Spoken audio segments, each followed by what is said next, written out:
Hello and welcome to another interview by DFC TV. Of course, before this we were joined by Steve Evan. We're now joined by the manager of Dartford. It's Steve King. Steve, firstly, thank you for coming on and doing this. No problem, mate. Anytime. We've of course had the fans tweet and message in questions to the chairman and the manager. So we'll get straight into it then. So DFC Danny asked, Steve, what does a typical week look like for you aside from training and match days? Is a lot of your time spent attending other matches and scouting? Yeah, basically, yeah. Whether they're under 23s games or levels below our level or sometimes above our level. Always sort of finger on the pulse, going out to watch as much games as I can. I normally cover about 150 games a year. Wow. Which, and I've always done it, so it's not nothing new to me. I think it's very important to keep your finger on the pulse when a player becomes available. One, you know who he is, and two, you've probably seen him. So, yeah, my week it's a 7-day week, really. And a lot of people don't see that, Steve, do they? That it's not just the couple of hours you have on like a couple of hours where you have on in midweek and like on a Monday and a Thursday.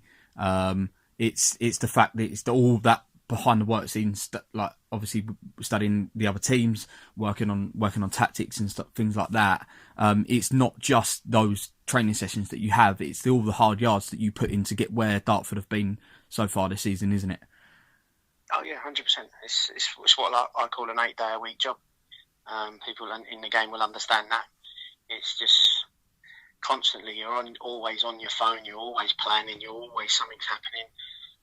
I'm sort of one of the characters that would, if a player got recommended to me 100 mile away, I'll go and watch him.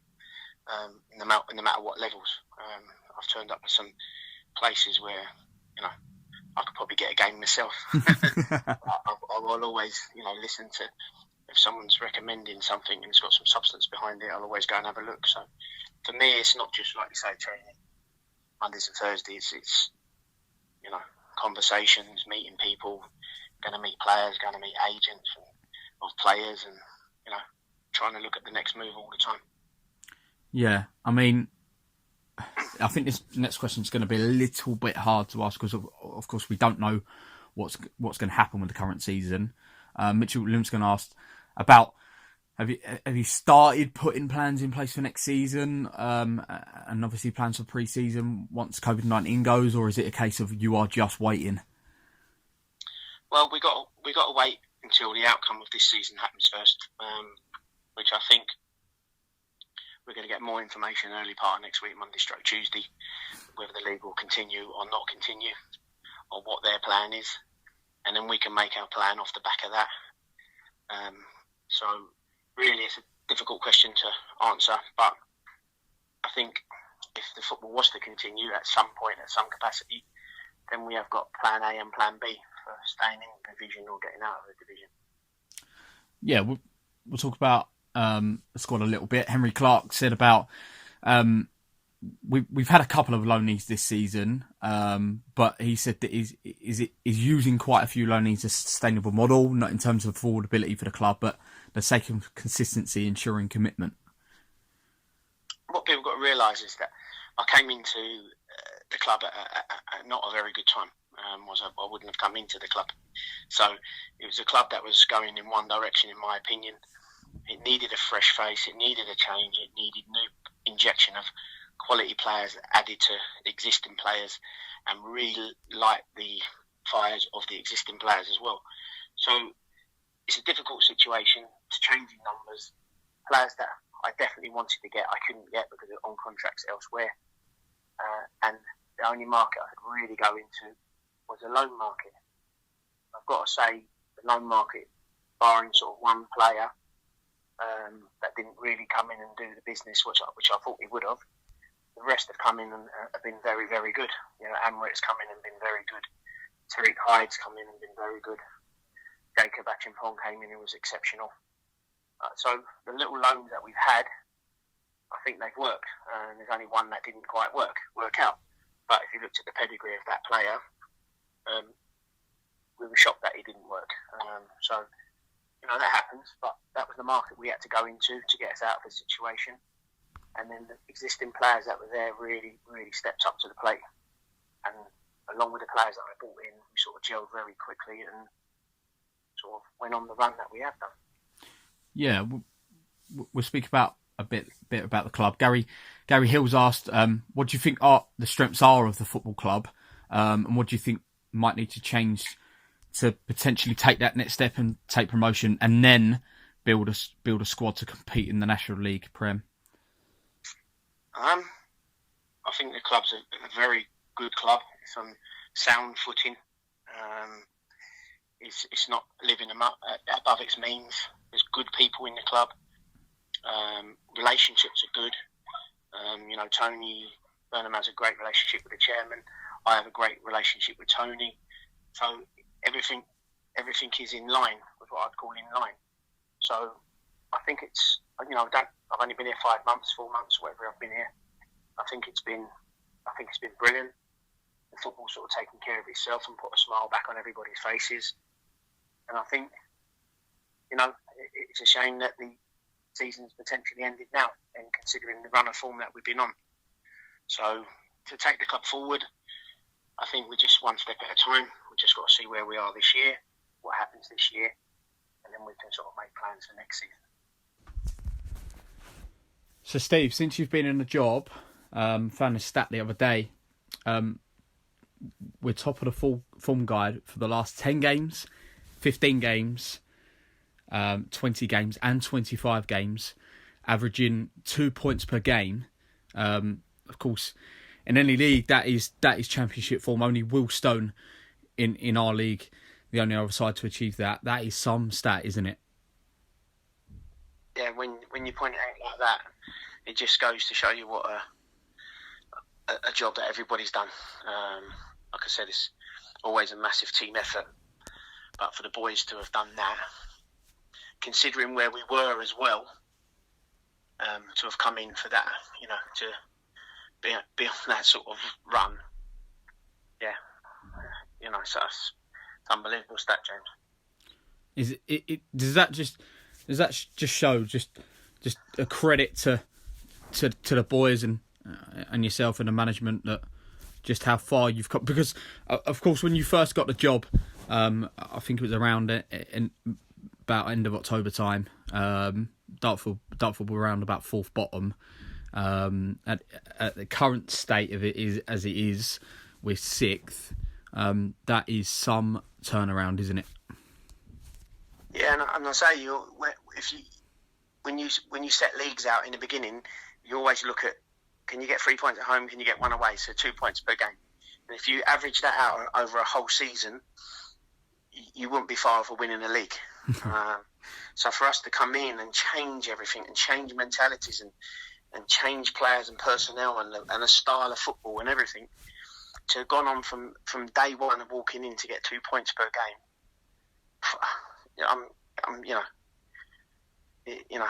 facts and stats don't lie. That's what I always say.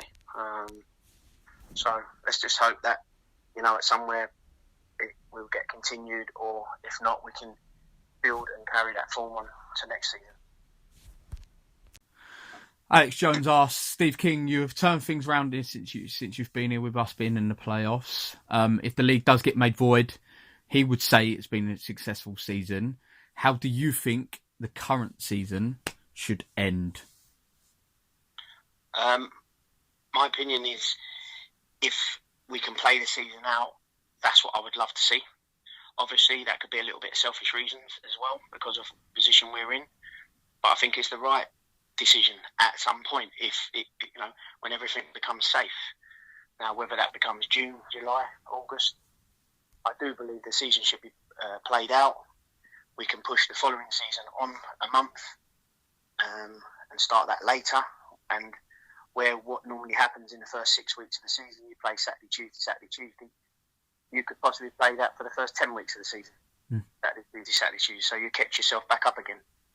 Everybody be in the same boat. I think it's the best way to go, in my opinion. I've been asked about it a lot. I've done a few radio things on it. Yeah. And I just think that it should be played out, if possible. Do you think, Steve, with the league cancelling what they're cancelling at the moment, do you think they're a little bit too worried about next season and not focused on the current season as it is now? No, I think it's governed by our league is governed by the EFL, in my opinion. So we'll follow suit of what the EFL do. Yeah. I think that's what happened, and the EFL will follow suit of what the Premier League do, because there's a lot of parachute payments and things like that come into place, and it's quite tricky, the whole of this organising what's going to go on. So I think the conference have got it right. It had to be suspended like everybody else. I think going forward, we would probably mirror what the EFL do. That's what I think. Yeah. Rick Johnson said, any news on how the players are and yourself? Is everyone healthy and safe? Yeah, at that moment, yeah. I haven't heard of any of the boys have got the COVID-19. Yeah, everything's sort of quiet at the moment.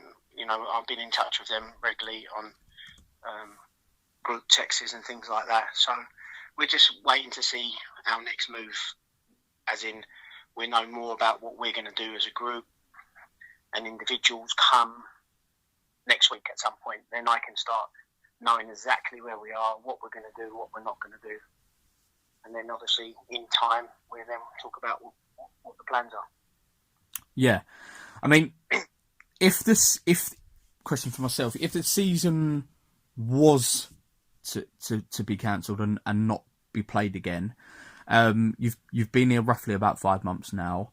How would you sum up so far your reign as Dartford manager?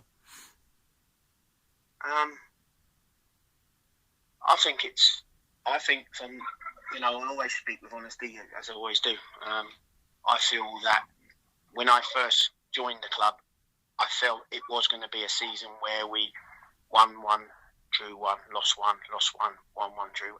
Now, I felt it was going to be that sort of season. We were going to do enough to stay in the division. We were going to be mid-table at best. But that was all the remit was, make sure we stay in the division. And then I thought, as we started playing and we went on little runs, I thought there's more capabilities than that. So I didn't say anything, kept it quiet, just game at a time. Said that to the boys as well, game at a time. And we did, and we built momentum. The existing players were there, stepped up. Partnerships were formed all over the pitch, and I felt that what the boys have done in the period of time that we've been there, 20 odd games, I think it's been exceptional. And I've had sort of different messages from different managers within the leagues and a few league above. When they sort of said things, it makes you realise how well we've actually done. And it's a shame that it has stopped now, but obviously it's stopped for the right reasons. So we just dust ourselves down, and like I said, we'll see what happens. But I think everybody could be immensely proud at the club, fans as well, because the fan base has grown since we've come in. Everybody has played their part on and off the field, and you can't just. It's not just on the field that makes an organisation work. It's people off the field that make it work as well. So I think whatever happens going forward, I think the group have been outstanding. I think they've done what's asked of them and excelled from that, I think. And if the season don't go forward and we start a fresh one in the summer at some point, we've got a hell of a group to go forward with probably a handful of changes to try and achieve our goal next year. Yeah, like you say, if the season doesn't go forward and doesn't happen, does that make you doubly motivated to be even better next year? Listen, I'm always motivated. That's one thing you know about me. I kick every ball. Yeah. And I just think with what they've done, what the guys have done, that all deserve pats on the back. Massive. Like I said, partnerships are built like with Bonner and Josh Hill, properly built. Clean sheet after clean sheet after clean sheet. Macca and Elliott up front. amount of goals they scored, and Nash has sort of come into it now, and they scored nearly 50 goals between the three of them. Yeah. And then you see sort of partnerships starting in the central midfield with Noor and Jebby and Billy. You know, there's combinations that started to really, really work. And I think, you know, all different times they've all played their parts. One of Bayo's come in and sometimes been exceptional. And we've had a rotation system going where everybody can come in and do their bit. I think the fullbacks as well, and you know, I just think the group has it's got a lot. The balance of the group is right. So, and I think that's helped us to realise that, you know, we're more than capable of going on decent runs. And one thing I would say is that when we did lose a game, we bounced back, and was back with 3 or 4 wins on the bounce after that. So that's a sign of a good side as well. Yeah, definitely. I think if this if the season doesn't carry on, I think, Steve, you're echoing my comments here that your support has been absolutely outstanding this season. The gates have certainly at home are growing, and we can't thank you enough for your support. The support's been outstanding, hasn't it, this season, Steve? Yeah, no. So I said, it's I know, and I've said it to you many a time when I walked through the door. There wasn't probably a number of people that wanted me there, just for different reasons, things they hear, things they don't like. Obviously, managed clubs against them and things like that. But when they realise, I think when someone actually gets you and they realise what you put in and what you bring, you can change people's minds very quickly. And I think I've managed to do that. But I know winning breeds that. I'm not silly. And all the games that we've won and the points we've accumulated has done that with fans. But I think the fans now see through all of the rubbish that may have been said or done in the past, etc., and seeing they've got someone that's dedicated to the job, works absolute socks off, and I think we will only get better as a club and as individuals. So I think, you know, it's a big hat off to the fans. Keep coming, tell your friends about what we're doing, and can we push on a regular basis now for 1,500 next year, or continue this season? I said we've had some good crowds of 1,500, 2,500, 1,300. Can we average that 1,500 and makes a big difference to the club financially, to playing budget and everything else off the field as well. But I think we're playing enough good football to warrant that kind of fan base coming through the door and supporting the boys. So